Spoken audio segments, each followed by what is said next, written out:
Hello, this is Mr. Huber. In this lesson, we're going to look at some special factoring patterns for quadratic equations. There's two special types of patterns we want to be able to recognize and notice how to work with. We're going to start by looking what happens when we multiply and we get those special patterns that we want to look for. So, for instance, in this first example here, 2x minus 5 squared. When you square something, that means you're multiplying it by itself. Do not just square the 2x and square the 5. That's not what this is saying. This is saying 2x minus 5 times a whole other 2x minus 5. That would look something like this. 2x minus 5 times 2x minus 5. See, when we FOIL this, we're going to get 2x times 2x, that's 4x squared. And then we'd have the 2x times negative 5, negative 10x. Negative 5 minus 2x, negative 10x. And negative 5 times negative 5 is a positive 25. Okay? If all we did was square the 2x and the 5, we'd be missing these two middle terms. We'd have the 4x squared, and then we'd have the negative 5 times negative 5, but we're missing this whole middle part of our equation, our bx part of our equation.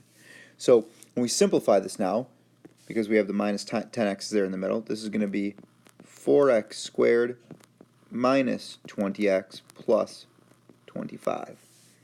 One thing that you'll want to recognize here for this pattern is when we multiply this in FOIL and we get 2x times negative 5 and then 2x times negative 5, it's the same two middle terms. It's whatever these two numbers are multiplied together and then doubled because it's the same thing twice. This is the 2x minus 5 product, and this is also the product of 2x minus 5. So when we see this pattern here, we can just take the 2x and square it. That'll give us 4x squared. We can take the negative 5 and square. That'll give us to plus 25. And then we can multiply these together and double them. 2x times negative 5 is negative 10x, and doubled would be negative 20x. So let's try to apply that pattern to what we see here when we see the 4x plus 6 being squared. Okay. This would give us 4x times 4x is 16x squared. The 6 times 6 would be a plus 36. And then in our middle term, we're going to have 4x times 6. That's 24x. And we double that to give our middle term here. So that's going to be plus 48x. Right. This was a minus 20x because we had 2x times negative 5. So we had negative 10 and negative 10 added together. Here we're going to have a positive 24 and 24 added together gives 48. Now we look at something different here. This is not the same binomial times itself. So when we FOIL this, we can write that out along. We're going to do 3x times 3x. That's 9x squared. 3x times 7, that's plus 21x. Then we have negative 7 times 3x is minus 21x. And negative 7 times 7 is a minus 49. What you'll notice here is the two middle terms plus 21x and minus 21x are going to cancel each other out. Those cancel each other out, and we're going to be left with 9x squared, right, those cancel out, minus 49. And so when we see this pattern, where we have the same binomial, just one with a plus sign, one with a minus. Other than that, they're exactly the same. 3x and 3x, 7 and 7. One's a plus, one's a minus. Those middle terms are always going to be the same, but with different signs and cancel out when you add them. So we can just do the 3x times 3x is 9x squared. The negative 7 times 7 is negative 49. Okay. Where this is going to be useful is when we see something like 9x squared minus 49, and we can quickly factor that by recognizing this is a pattern where it's a difference of squares. Or if we can recognize in these two that we've got a 2x times 2x, a 5 times 5, and then when we multiply them and double it, we'll get that middle term. That's where we can use this most effectively. Those special patterns, when we reverse them and factor, we've got the difference of squares pattern, right here, difference of squares, you're subtracting the two squares, as like we saw in our third example. And then when we get a perfect square trinomial, where we have the a squared, the b squared here, and then the 2ab in the middle.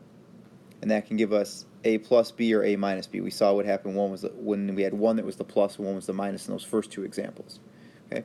So now let's look at how we can use these for some factoring. Okay? A couple examples here. The first one we want to look at, it's a difference of two terms that are both perfect squares. We can take the square root of x squared, x times x. We can take the square root of 16, 4 times 4. So when we go to factor this, it's going to be x plus 4 and x minus 4. When we get a difference of squares, we're going to have two binomials with different signs. Okay? X times x gives us the x squared. 4 times negative 4 gives us the negative 16, and our middle terms would cancel out here. That's why we have no bx term in that original quadratic. Now we see another quadratic here. We want to look for, is the first term and last term something that I can take the square root of? Are they perfect squares? They are. This would be y times y. This would be 9 times 9. If I multiply that y and that 9 together, I get 9y, and then I'll double it, will give me my middle term. So this would factor to y plus 9 squared. Okay?